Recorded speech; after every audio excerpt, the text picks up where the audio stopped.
I stood at the rusted iron gate of the house my wife had left behind, the key cold and heavy in my trembling hand, as if it carried the weight of everything she never said. The paint had peeled further since the last time I was here, and the silence felt thicker now, like the walls themselves had learned to keep secrets. And for a moment I almost turned back because stepping inside meant facing a truth I wasn't ready to accept, but I forced the lock open anyway, the sound echoing through the empty hallway like a warning I chose to ignore, and as I walked in, the faint scent of her perfume still lingered in the air, soft and familiar, cruel in the way it made it seem like she had just stepped out and would return any second. But she wouldn't, she hadn't in 3 months, not since she left without looking back. Not since she left that single note on the kitchen table that read, "I need to find myself, don't look for me," as if 8 years of marriage could be erased with one sentence. As if I was nothing more than a chapter she had already finished reading, I moved slowly through the house, touching the edges of furniture we had chosen together, remembering the arguments over colors and curtains, remembering how she laughed when I got overly serious about small things, remembering a version of us that now felt like it belonged to strangers, and every corner I turned felt like stepping deeper into a memory that refused to let go. The living room still arranged the way she liked it, the cushions perfectly aligned, the curtains slightly drawn to let in just enough light, as if she had frozen time before leaving, and that's what unsettled me the most, not the emptiness, but the illusion that nothing had changed when everything had. I told myself I was here to clean, to prepare the house for sale, to close this chapter properly, but the truth sat heavy in my chest. I was here hoping to find something she left behind, something that explained why she walked away so easily, why she didn't fight, didn't argue, didn't even give me the chance to fix whatever she thought was broken. And as I moved toward the bedroom, my steps slowed because that room held the most pieces of her. The bed we shared, the nights we spent talking about the future, the quiet mornings filled with ordinary comfort, all of it now reduced to a hollow space that echoed with absence. And when I opened the door, I felt it hit me all at once, a wave of something between grief and disbelief. Because everything was still there, her side of the bed untouched, her books stacked neatly, her scarf draped over the chair exactly the way she used to leave it, like she had simply paused her life instead of abandoning it. And I found myself standing there longer than I should have, staring at the wardrobe, because that was where she kept everything closest to her, her clothes, her hidden notes, the small pieces of her life she never fully shared, and I hesitated before opening it, my hand hovering over the handle as if I already knew I wouldn't like what I'd find, but I opened it anyway, slowly, carefully, as if the truth inside might break if I rushed it, and at first everything looked normal. Her dresses hung in perfect order, her shoes lying neatly at the bottom, her scent stronger here, almost suffocating in how real it felt, and I reached out to touch one of her dresses. The fabric soft beneath my fingers, a reminder of how close we used to be, how easily I believed in us. And then something shifted, a faint rustle from the top shelf, and before I could react, a small envelope slipped down and landed near my feet, the sound barely audible but loud enough to make my heart jump, and I stared at it for a moment, unsure why something so small felt so heavy, before bending down to pick it up, my fingers tightening around the edges as I noticed it wasn't new, the paper slightly worn, hidden carefully as if it wasn't meant to be found, and there was no name written on it, no indication of who it belonged to. But something about it made my chest tighten, a quiet instinct telling me this wasn't just another forgotten piece of paper, and as I opened it slowly, the air in the room seemed to thin, like the house itself was holding its breath, and inside I found a one-way flight ticket, simple, ordinary, except it wasn't, not really, because the date printed on it matched the exact week she disappeared, the exact moment my life had split into before and after, and my mind struggled to process it at first, clinging to the hope that there was a reasonable explanation, something innocent, sleep that night, something not even for a second, everything I thought I knew. Every time I closed my eyes, I saw the ticket again, and that's when my heart stopped. Those words written in her handwriting on the ticket wasn't hers. In my mind, like it wasn't mine. Echo, it was someone else entirely. And I lay there, someone I had never heard of, the same bedroom we once shared, feeling like a stranger in my own life, replaying every memory with her and questioning everything I thought was real, wondering how long she had been lying to me, how long she had been planning her escape while I was busy building a future I now realized never truly existed, and as the first light of morning crept through the curtains, I got up with a heaviness in my chest that felt different from heartbreak. It was sharper, more focused, like something inside me had shifted from confusion to determination, because I needed answers. I needed to understand who that man was and what role I had unknowingly played in their story, so I started digging, not emotionally but methodically. Like someone trying to solve a puzzle where every piece was deliberately hidden, I went through drawers, files, old documents, anything that might give me even the smallest clue, but everything seemed normal on the surface. Bills were paid, records were clean, nothing out of place, and that normalcy frustrated me more than anything because it felt staged, like she had carefully erased any obvious trace of what she was doing. But I knew people don't just disappear without leaving something behind, especially not someone who had shared a life with me for 8 years, so I kept searching, hour after hour, until I remembered her laptop, the one she used every day but somehow left behind. And for a moment I hesitated because opening it felt like crossing a line, like invading a part of her she never intended me to see, but then I realized she had already crossed every line that mattered. So I powered it on, my hand steady but my heart racing as I tried to access it, and it took time. Longer than I expected, but eventually I got in, and what I found inside didn't just answer my questions, it shattered whatever fragile version of reality I was still holding onto, because there they were. Emails, dozens of them, all from the same person whose name was printed on that ticket, and as I opened the first one my chest tightened. The tone was familiar in a way that made me uncomfortable, soft, personal, intimate in a way that should have only belonged to us, and I kept reading each message pulling me deeper into a truth I didn't want to accept. They weren't just talking, they were connected, emotionally invested, sharing thoughts, plans, feelings that went far beyond anything casual. And I felt something inside me crack as I realized this wasn't something recent. It had been going on for months, maybe longer, hidden beneath the surface of our everyday life while I remained completely unaware. And my hands began to shake as I scrolled further, the words blurring together. At times because part of me wanted to stop, wanted to close the laptop and pretend none of this existed, but I couldn't. I needed to see it all, no matter how much it hurt. And then I found the messages that changed everything, the ones that weren't just about feelings but about plans, deliberate, calculated plans that involved me without my knowledge. One message in particular made my breath catch in my throat. Once he signs the property papers, everything will be ours. Then we leave. No looking back, and I froze, reading it again and again as the meaning slowly sank in. Property papers, and suddenly my mind jumped back to 3 months ago, to the day she sat across from me with that calm, reassuring smile, explaining why it would be better if the house was transferred fully into her name, saying it was just a technicality, something to make things easier for us in the future. And I remembered how easily I agreed, how I didn't question her because I trusted her completely. And now that moment replayed in my head with a different meaning, not as a simple decision between partners but as a step in a plan I never saw coming, and I rushed to my files, my movements quick and uneven as I searched for the documents, flipping through pages until I found them, and that's when I noticed something I had missed before, a missing verification, a step that hadn't been completed. And for a second I just stared at it, trying to process what it meant, because legally the transfer wasn't fully finalized, the house wasn't entirely hers, and that realization brought a strange mix of relief and anger, relief that she hadn't completely succeeded, anger that she had tried in the first place. And I went back to the laptop, my jaw clenched as I opened the final thread of emails, the most recent ones, and there it was, the message that felt like the final blow. I've already told him I'm leaving. He thinks I'm lost.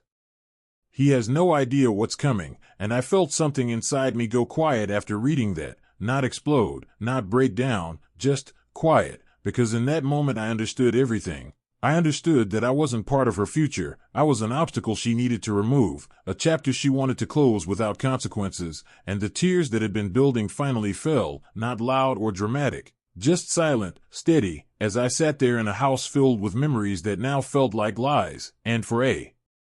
while I let myself feel it all, the betrayal, the humiliation, the disbelief, but slowly, beneath all of that, something else began to take shape, something colder, something more controlled. Because the pain didn't disappear, it changed, it sharpened into clarity, and as I wiped my face and looked at the screen one last time, I realized I wasn't confused anymore, I wasn't searching for answers anymore. I had them, every painful, undeniable piece of the truth, and with that truth came a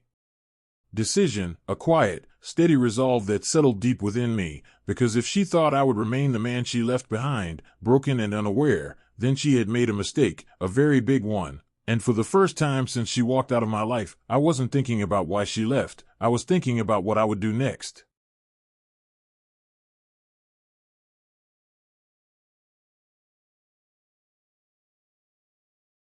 For weeks I said nothing, not to her, not to anyone, because silence gave me something I hadn't had in months, control, and while the world moved on as if nothing had happened, I stayed in the background, watching, planning, letting every piece of the truth settle into place until my emotions no longer clouded my judgment, because I knew one thing for certain now. Reacting immediately would only give her the advantage she always had, the element of surprise, and I wasn't going to let that happen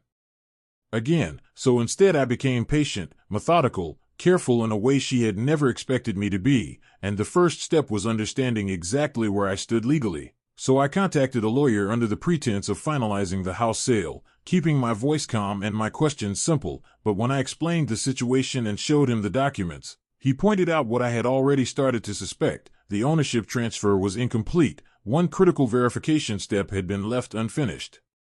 And without it the property was still legally mine, not hers, and hearing those words felt like the first shift in a game I didn't even know I was playing until now, because everything she had planned, everything she thought she secured, rested on something she never fully completed, and for the first time since discovering her betrayal, I felt something close to satisfaction, not because I had won, but because she hadn't, and that small crack in her perfect plan was all I needed to move forward. So I didn't rush, I didn't confront her. Instead I started digging deeper into the man she had chosen over me, the one she believed was her escape, because if there was one thing I had learned, it was that people who build their lives on lies rarely choose truth in anything else, and it didn't take long to find what I was looking for, small inconsistencies at first, then bigger ones. Records that didn't match the image he presented, financial issues, unresolved debts, even past allegations that painted a picture far different from the one he showed her, and the more I uncovered, the clearer it became. He wasn't her savior, he was just another illusion. Someone who saw an opportunity and took it, just like she had done with me, and there was something almost ironic about it, the way two people built on deception found each other, believing they had found something real, and for a moment I considered walking away, letting them deal with the consequences of their own choices without ing, because part of me was tired of the pain, tired of the anger, tired of carrying a story that no longer belonged to me. But then I remembered the emails, the planning, the way she had reduced me to nothing more than a step in her escape, and I knew walking away quietly wasn't closure, it was surrender, and I wasn't ready to give her that, so I waited for the right moment, not rushing, not forcing anything, just observing from a distance until eventually I found it. A post on social media that appeared like a final confirmation of everything she believed she had achieved, a picture of her standing in front of the Toronto skyline, smiling in a way I hadn't seen in a long time. His arm wrapped around her shoulders as if he belonged there, as if he had always been part of her story, and the caption beneath it read, "New life. New beginnings," and I stared at that image longer than I should have, not because it hurt the way it would have before, but because it showed me just how completely she believed in her version of reality. How convinced she was that she had escaped without consequences, that she had left behind a man who would never understand what she had done, and in that moment I realized something important. She wasn't expecting anything from me, not anger, not confrontation, not even a response, because in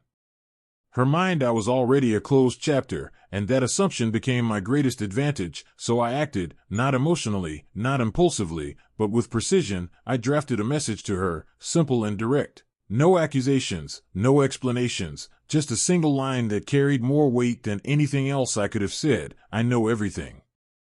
And so does he, and I read it twice before sending it, making sure there was no hesitation left in me, and when I finally pressed send, I felt a strange calm settle over me, not satisfaction yet, but certainty. Because I knew what would happen next, not exactly how it would unfold, but the direction it would take, and then I did something she would have never expected. I reached out to him as well, sending him everything. The emails, the plans, the truth she had carefully shaped to keep him in the dark, because if there was one thing I understood now, it was that lies don't need to be destroyed, they just need to be exposed, and once they are, they collapse on their own, and after that I didn't chase the outcome. I didn't wait anxiously for a response. I simply stepped back and let the truth do what it always does when given the chance, unravel everything built on deception, and as the hours passed, my phone remained silent for a while, but I knew it wouldn't stay that way for long.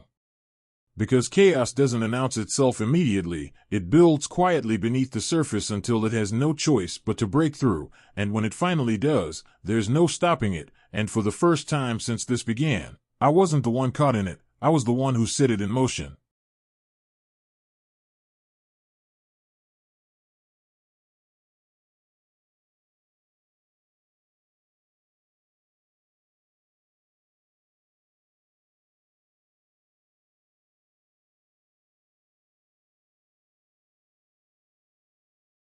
The call came unexpectedly, a sharp vibration cutting through the quiet of my apartment, and when I saw her name on the screen, my chest tightened, not with longing, not with hope, but with anticipation, because I knew that after everything I had revealed, after every truth I had laid bare, she would have no choice but to reach out, and when I answered, her voice trembled, a fragile, panicked sound that made the woman I once loved seem small and almost unrecognizable. "Please, it's not what you think," she stammered, her words spilling out in a rush, desperate, pleading, but I didn't respond immediately, didn't let her guide the conversation, because this was no longer about her version of events or her excuses, it was about watching consequences catch up with her, letting her feel the weight of the lies she had woven, and as she continued, stumbling over explanations and apologies that rang hollow even to her own ears, I realized how completely her world had shifted, that the man she had run away with, the one she thought would protect her and give her a new life, had already abandoned her, leaving her to face the unraveling of everything she had so carefully planned. And I listened as she pleaded for forgiveness, begged for understanding, tried to justify her actions with the flimsiest excuses, and every word only confirmed what I already knew, that the person who had betrayed me, who had planned to erase me from her life without a second thought, was now powerless,